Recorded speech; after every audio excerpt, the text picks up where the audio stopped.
Muy buenas noches, amigos de esta misma semana. Muy buenas noches, Diana. Muy buenas noches a todos. Hoy con muchos temas a tratar en este resumen semanal de noticias. Tenemos que hablar sobre salud, la circulación de la variante Delta en República Dominicana, pero también sobre seguridad social, fondos de pensiones y ARS. Y las 100 esquinas, la protesta que se hizo.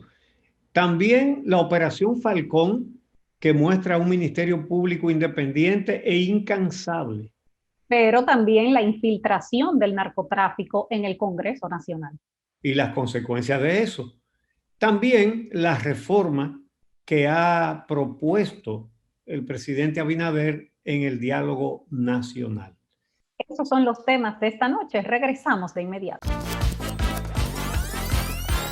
Esta misma semana. Bueno, desde hace tiempo se viene discutiendo en República Dominicana la necesidad de la modificación de la Ley de Seguridad Social, pero este reclamo ha llegado a las calles. Esta semana se realizaron protestas, manifestaciones en 100 esquinas del Gran Santo Domingo para demandar una seguridad social digna. Un movimiento que me recuerda al del 4%, porque se está pidiendo que se cumpla con la Ley General de Salud, que se asigne el presupuesto a la salud pública que manda la ley, pero además están pidiendo que desaparezcan las AFP y las ARS. Sí, eso lo promovió una agrupación que se llama Coalición por la Seguridad Social Digna. Hicieron un nuevo tipo de protesta, las 100 esquinas. Se ubicaron en 100 esquinas de diferentes ciudades exigiendo eso, expresando esa demanda. Y el sistema realmente no ha funcionado de una manera justa. Las administradoras de fondos de pensiones y las administradoras de riesgos de salud pudieron haber comenzado este sistema de una manera más justa y quizás no hubiera tanta inconformidad a esta fecha, porque la inconformidad es importante, es mucha. Sí, lo que el ciudadano ve es que mientras él se va a retirar con una pensión de miseria, no importa lo que aporte, porque va a terminar retirándose con un 20-23% del que era su último salario. O sea, hazte un cálculo. Imagínate tú una persona que ganaba 40,000 pesos, cuando se retire lo que le va a tocar de pensión son 8,000 o 10,000 pesos. Y si gana Con 20 eso mil, no, y con eso no vive nadie. y si gana 20,000, le van a tocar 4,000. Exactamente. Un medicamento se lleva eso para que Exacto. está viejo. Y por eso es que ha calado tanto en la gente el reclamo de la devolución del 30%, que hemos dicho muchas veces que no es la solución, pero No, entendemos por qué ha calado. Ha calado porque claro, en la mente del pueblo está, si yo como quiera no me voy a poder retirar con eso, pues que me devuelvan mi dinero. sí. Pero la verdad es que la solución correcta es que reciban lo que es justo Claro. para que tengan una pensión cuando se le terminen las fuerzas de trabajar con la que pueda vivir, Ujú. porque es el sentido que tiene y para eso el trabajador paga y el empleador paga. Para quien sí ha sido negocio, ha sido para las AFP, que han tenido beneficios, ganancias multimillonarias. Sí, entonces se produce un fenómeno extraño. Este es el único caso en que los administradores ganan más de los dueños del dinero. Los Ujú. dueños del dinero son los trabajadores, con los aportes que hacen ellos y sus empleadores. Entonces no es posible, no es posible. Y ha habido cuestiones cuestionables también con la entrega de las pensiones a sobrevivientes cuando fallece el asegurado. Pero bueno, y en el caso de las administradoras de riesgos de salud, las ARS, en ese caso es la poca cobertura. Eh, Realmente no se puede decir que es un seguro seguro, es un seguro Oye, bastante inseguro. lo difícil que es que se aprueben nuevos procedimientos para entrarlos al catálogo de prestaciones Sí, y que se dé cobertura a un montón de cirugías, procedimientos, tratamientos que necesita la gente para poder recuperarse. Entonces tú estás pagando una seguridad social que al final no te devuelve en salud ni te devuelve en seguridad para tu vejez el aporte que tú estás haciendo. Entonces esto lleva a que evidentemente haya que replantear todo el sistema. Y mira que quedan pocos países en el mundo donde el sistema que se utilice sea el que se usa en República Dominicana. Entonces, claro, eso tiene que ser objeto de una reforma profunda que beneficie a los ciudadanos, porque los parches que se han hecho han terminado beneficiando al mismo grupito, a los que administran el dinero. Bueno, para salvar ese sistema van a tener que ponerlo más justo. Y por otro lado, hablando de salud, ya se identificó la variante Delta en el país, en 4 provincias. 5 casos en 4 provincias, lo que te indica lo diseminado que está. Y de 5 personas contagiadas, 4 no se habían vacunado. Y de 4 personas contagiadas, 3 son dominicanos y 2 extranjeros. Y uno de ellos murió, un peruano. Bueno, tenemos la política todavía de fronteras abiertas sin muchas exigencias en República Dominicana, supuestamente para proteger el turismo. Casi todos los países del mundo están exigiendo pruebas para entrar a su territorio. Yo no veo cuál es la dificultad de que República Dominicana haga lo mismo. Tienen una pequeña lista de países a los que le están pidiendo, porque realmente la variante Delta está regada en el mundo entero. Sí. Entonces lo ideal sería pedirle prueba a todo el que llega, punto, y ya. Ya eso se está haciendo en todas partes. Pero fíjate una cosa, está circulando la variante Delta, pero no de ahora, desde junio, porque esas fueron las muestras que mandó Salud Pública a un laboratorio en Brasil en junio. Exacto. O sea que ya la variante Delta tiene 3 meses circulando en República Dominicana. Así mismo es. Y es más contagiosa. Y es más contagiosa. Sin embargo, fíjate que en estos meses ha disminuido bastante el nivel de contagio y de hospitalización en nuestro país. Y eso lo que quiere decir es que la vacunación ha funcionado, porque sí, aún con la variante Delta circulando, se ha podido controlar la pandemia. Sin embargo, la vacunación está prácticamente frisada por falta de interés de los ciudadanos. Bueno, ojalá esta confirmación de que la variante más agresiva está circulando en el país motive a la gente que falta a que vaya a los centros de vacunación a ponerse su vacuna, porque esa es la única manera de evitar que el virus haga estragos. Bueno, la verdad es que hay gente que se lleva de disparates o de creencias que no tienen sustento y se están exponiendo a morir. La verdad es que las vacunas no han matado a 4,5 millones de seres humanos, como los ha matado el COVID. El peligro es el COVID.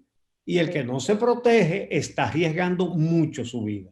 Definitivamente. Y esa tercera dosis que se está aplicando en el país con la vacuna Pfizer, que ha sido la que mejor protección ha demostrado contra la variante Delta, pues también es una buena ocasión para que el que no se ha puesto la tercera vaya y se ponga su tercera dosis de Pfizer y así está tranquilo. Así mismo es. Vamos a ver la advertencia que hizo el ministro de Salud, el doctor Daniel Rivera. Estamos en la época de la baja y aparecieron en la baja, porque si ustedes recuerdan, en la época del rebrote fue la gamma, y ustedes observaron cómo la gamma se ha mantenido ahora baja, y la variante Mu es la que mantiene más cantidad, pero es una variante que es más de interés que de preocupación, es decir, que no es como el caso de la Delta, que sí es de preocupación. Entonces, lo que quiero destacar es que los 5 casos de Delta,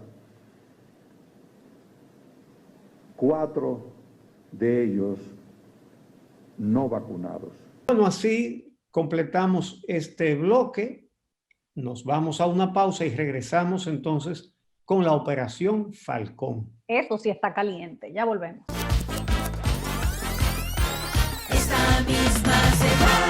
Bueno, esta semana ha continuado la ofensiva del Ministerio Público en la Operación Falcón, con nuevos allanamientos, nuevos apresamientos e incluso la solicitud a la Suprema Corte de Justicia para el procesamiento de legisladores. Pero vamos por parte, como Jack el Destripador. También el presidente Luis Abinader firmó el decreto para entregar a las autoridades de los Estados Unidos a uno de los indicados como cabecilla de este entramado de narcotráfico, Juan José de la Cruz Morales, el que era el jeque de Miches, como le llamaban. Y el mismo que fue capturado dentro del vehículo del diputado Pirrín Félix. Tan pronto lo capturaron, Juan José de la Cruz Morales, alias W, dijo que él acepta de manera voluntaria la extradición, porque es Estados Unidos, es la DEA la que anda detrás de él, o la justicia de los Estados Unidos. Y bueno, el presidente firmó el decreto, la Suprema Corte primero aprobó, después el presidente firmó y se va rápido para los Estados Unidos. Entonces, ¿por qué inmediatamente dijo yo quiero que me extraditen? Primero, él dice que él va a defender su inocencia. No es verdad.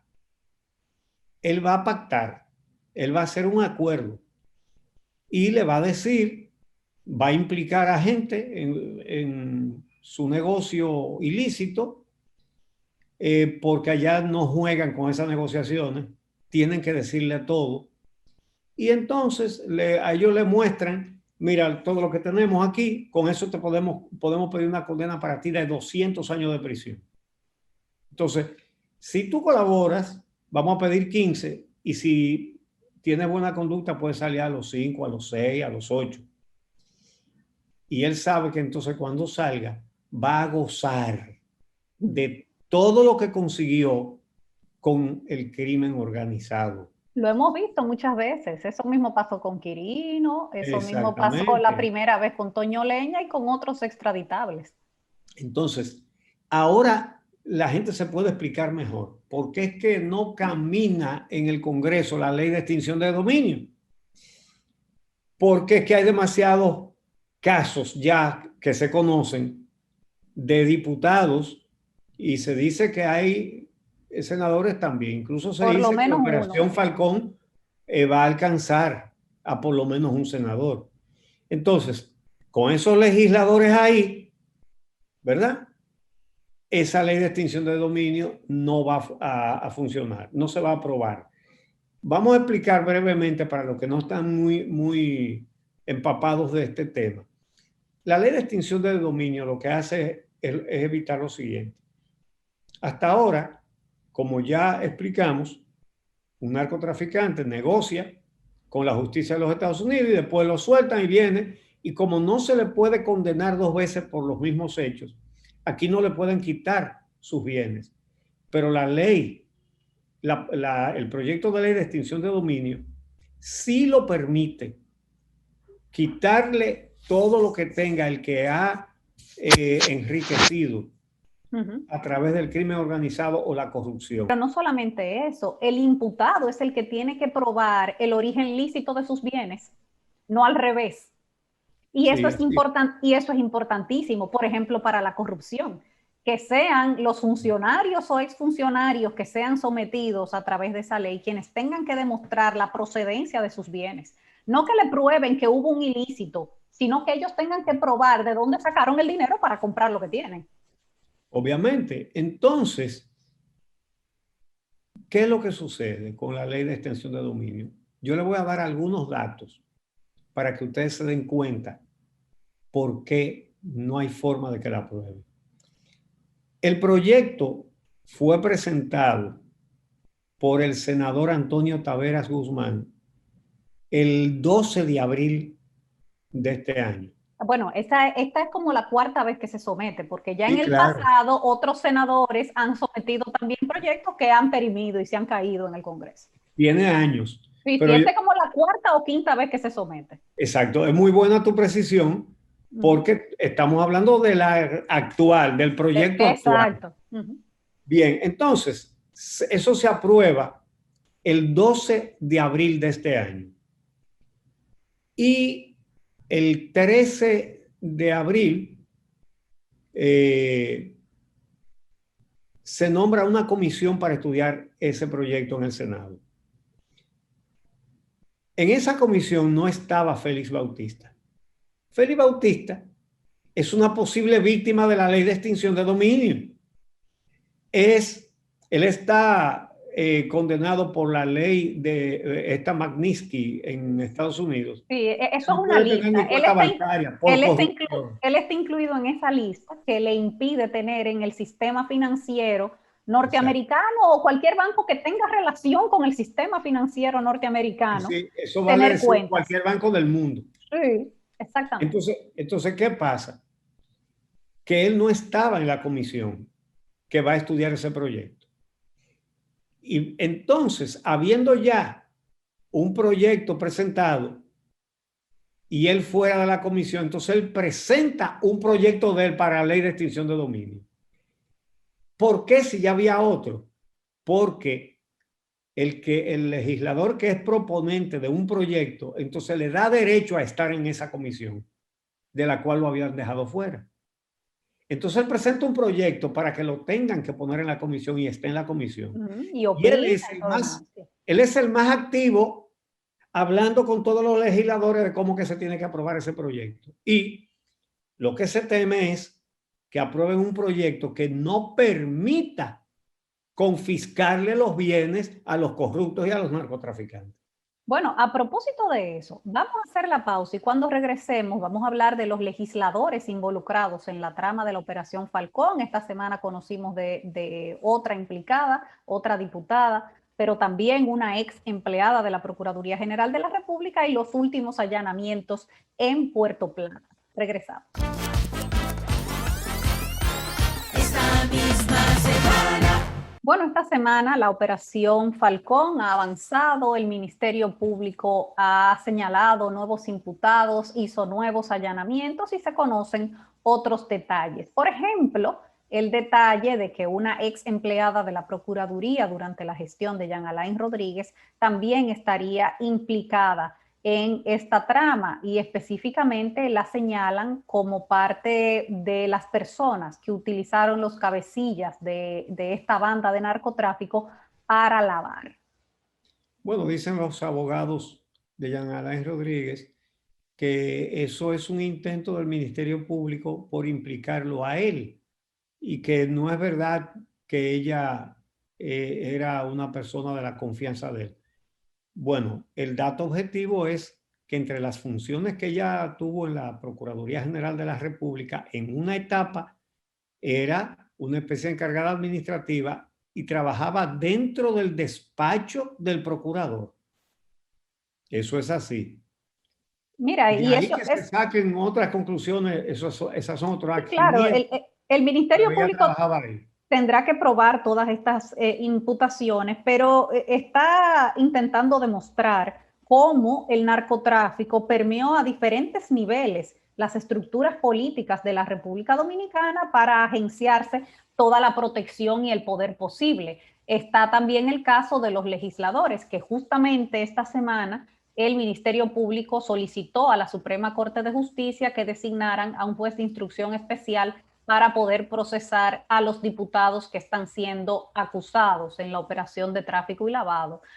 Bueno, y la Suprema Corte de Justicia designó al juez Napoleón Esteves para instruir el caso de los legisladores involucrados en la Operación Falcón, que hasta ahora son diputados, pero ya se ha publicado sin nombre que probablemente sea incluido un senador. Mira, ya sabíamos de Héctor Darío Félix, que fue el que fue capturado en su vehículo junto al exdirector de Comunidad Digna, el exdiputado Maldonado. Sabíamos que ese es del PRD. Espérate ahí. Él dijo, yo andaba con un diputado, pero él olvidó o no quiso decir que en su propio vehículo el que iba al lado de él era de la Cruz Morales, uno de los capos de esa organización. Ahora, No, y que en su vehículo se ocupó de todo. Una cantidad de relojes de lujo, de prendas, una cantidad inmensa de celulares. ¿Quién anda con tantos celulares? ¿Para qué un ser humano necesita tener 10, 12 celulares, más o menos? Quizá era una tienda móvil que andaba Sí, no, vendiendo ellos andaban con y relojes a las 1:30 de la mañana en una carretera. Con una joyería y una tienda de celulares andaban ellos en la jipeta. Bueno, pero entonces, ese juez de instrucción se encargará de los casos de los diputados Héctor Darío Félix Pirrín, del PRD, Pedernales, Nelson Marmolejos Gil, PRM, Santiago, Faustina Guerrero Cabrera, alias Grey Maldonado, del PRM, El Ceibo, esposa de Juan Maldonado Castro, exdiputado del PRD en El Ceibo y que le dejó la diputación a su esposa ahora por el PRM. Y fue exdirector de comunidad. Director de Comunidad Digna. Entonces, esos son los diputados. Posiblemente agreguen a la diputada esta de La Vega, a la diputada Pilarte. Pilarte, exactamente. Bueno. Pero hubo más allanamientos esta semana, porque hubo operativos en Puerto Plata, donde capturaron al hermano de uno de los cabecillas de esta operación, a Juan Carlos Mosquea, hermano de Eric Randiel Mosquea Polanco, alias El Capo, y donde también capturaron a un sobrino del exalcalde Walter Musa. Y también estaban buscando a otra hermana de ese sobrino del alcalde, a Heidi Musa, que fue en las elecciones pasadas candidata a diputada por el PLD. Sí, a ellos los detuvieron en una tienda de repuestos de automóviles, pero allanaron entonces la casa del empresario Musa, exalcalde de Puerto Plata y conocido empresario de medios de comunicación, tiene canales de televisión, emisoras de radio, y era o es del Partido de la Liberación Dominicana. Entonces, aquí vemos cuando sacan y llevan hasta una camioneta para llevárselo preso al joven Waldo Wilfred Musa, sobrino del señor Waldo Musa. Walter Musa. Walter Musa, correcto. Y aquí una foto de ese joven y Mosquea ya detenidos. Juan Carlos Mosquea no solamente está preso por ser hermano del que se considera a nadie puede ir preso por ser familiar de un delincuente. Exactamente. Él está imputado en el expediente. Lo que dice el Ministerio Público es que ese era el jefe operativo de ese cartel y que también tienen pruebas de lavado de activos por su parte. Entonces, realmente estos allanamientos simultáneos llamaron mucho la atención en Puerto Plata, y el hecho de que allanaran la residencia de ese empresario, Walter Musa, y todas quien fue alcalde como por 16 años, 14 años, algo así, en Puerto Plata. Él tuvo una dinastía en Puerto Plata. Sí, hasta el otro día, el año pasado. Ganó varias veces en la boleta del PLD. Entonces, fíjate, el PLD o voceros del PLD, como su secretario general, Charlie Mariotti y otras personas, viven diciendo que ese Ministerio Público no es independiente nada, que es dependiente y que se presta a una persecución política. Y resulta que la mayoría de los presos son diputados del PRM. Y lo están celebrando ahora. O sea, ahora. Entonces lo usan para decir, mírenlo ahí, el PRM lleno de diputados narcos. Ajá. ¿Y quién fue que lo metió preso? ¿No fue el Ministerio Público que dicen ustedes que no es independiente? Y que está haciendo lo que nunca hizo el Ministerio Público en los 20 años del PLD. Perseguir la corrupción y perseguir al crimen organizado. De hecho, de esta misma estructura de narcotráfico, la pasada gestión de la Procuraduría tenía mucha información información y no la utilizó. No hizo apresamiento, porque ¿qué es lo que se ha visto en este expediente de solicitud de medida de coerción? Que ahí hay grabaciones con autorización judicial desde hace 3 años. Bueno, te voy a poner un ejemplo. Y resulta que le estaban oyendo todo, sabían lo que hacían y no desmantelaron eso. Pero mira, pero fíjate en este detalle. Amigos televidentes, fíjense bien en este detalle que voy a decir. A Mosquea y al diputado Marmolejos de Santiago los implican, entre otras cosas, porque el día 5 de julio del 2020, el día de las elecciones, Mosquea lo llamó para inquirirle sobre si había ganado la diputación. Eso fue el día de las elecciones, ¿verdad? Porque él le financió la campaña completa, según lo que dice el Ministerio Público que sale a relucir en esa conversación. Entonces, ¿qué Ministerio Público grabó eso? ¿El de Jean Alain Rodríguez, el del PLD? Y han grabado una conversación de un capo del narcotráfico con un diputado del PRM. ¿Y cómo fue que silenciaron eso y no hicieron nada? Es decir, ese día que ellos perdieron las elecciones, podían decir, miren candidato del PRM hablando con un narcotraficante que le financió la campaña. No, se lo callaron. Y la pregunta del millón es, ¿querían proteger a quién? ¿Al diputado de su partido rival que los derrotó? ¿O al capo? ¿Por qué se quedó eso en silencio y no se supo entonces?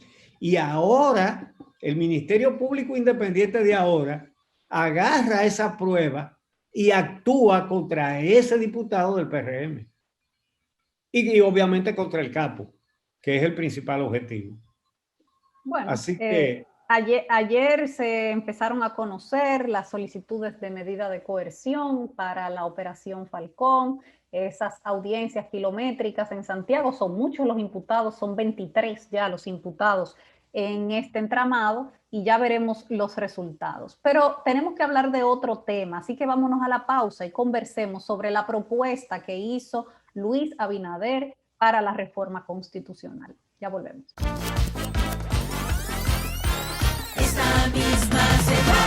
El presidente Abinader encabezó la segunda sesión del Diálogo Nacional en la Cancillería y fue personalmente y presentó su propuesta de reforma constitucional para que el Procurador General de la República jamás sea nombrado por el presidente de la República,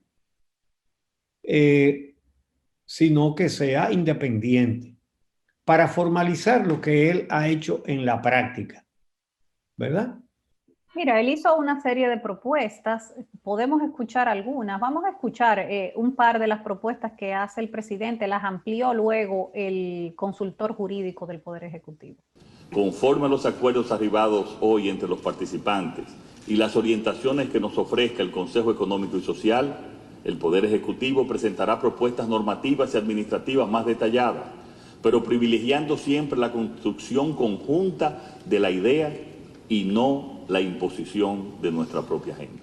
En relación a la reforma fiscal, la transformación digital, la calidad educativa, que tiene mucho que ver con, y de manera fundamental, con reformas en el nivel básico de la educación dominicana.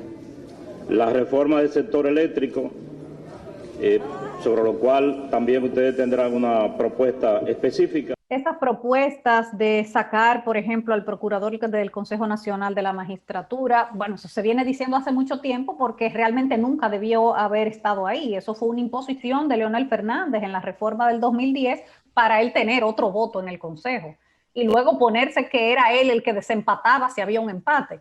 No, entonces, eso no tuvo madre, mira. Esos órganos siempre están formados por un consejo de números nones. Para que no haya empate, eran obviamente. 7 los miembros del Consejo de la Magistratura. Y entonces Leonel Fernández puso en la Constitución del 2007, del 2010, que en lugar de 7 iban a ser 8 porque iban a agregar al procurador, que lo nombra a él y por lo tanto era un voto de él, para él tener 2 votos. Pero ya tenía 2, puesto que un legislador de cada cámara es del partido de gobierno y otro de la segunda mayoría. De manera que él tenía por lo menos 4. Pero los jueces de la Suprema eran nombrados por él. Eran casi todos votos de él. Pero de ñapa, por si acaso, decía que si había un empate 4-4 en la votación, entonces decidía él solo. Así es que está hasta el día de hoy, ¿eh? Sí, y eso es lo que quieren, y eso es lo que quieren defender. Y eso es lo que quieren defender como independencia, porque él mismo salió a decir que no era necesario hacer una reforma constitucional para darle independencia al Ministerio Público, que ya eso estaba en la ley. La pregunta sería, ¿y por qué le tiene que molestar que se establezca, si ya usted dice que le dio la independencia, ¿en qué le molesta a usted que se especifique que el presidente no lo puede nombrar? Pero además que no es cierto, no es verdad. No hay ninguna independencia cuando el nombramiento de la cabeza del Ministerio Público depende de un decreto del presidente. Lo que estamos viendo ahora es única y exclusivamente por la voluntad de Luis Abinader, pero mañana pudiera decir, no, voy a quitar ese día y voy a poner a un miembro del comité político del PRM. Lo interesante es que el presidente Fernández sabe mejor que tú, que yo y que todos, eso que tú acabas de decir, que si el presidente nombra al procurador, el procurador no es independiente jamás. Y él mismo lo ilustró con este ejemplo. Lo que pasa es que eso lo dijo él antes de ser presidente. Claro.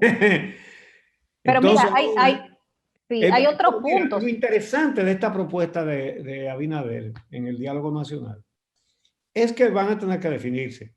Aquí la gente no solamente estaba reclamando una justicia independiente, sino que ahora le está apreciando más al ver que hay un ministerio público no solamente independiente, sino muy eficiente y que no descansa, metiéndole mano a todos los casos de corrupción y de crimen organizado. Sin importar de qué partido sean. Exactamente. Porque el PRM va a perder como 3 diputados nada más con esta operación Falcón. En el Congreso.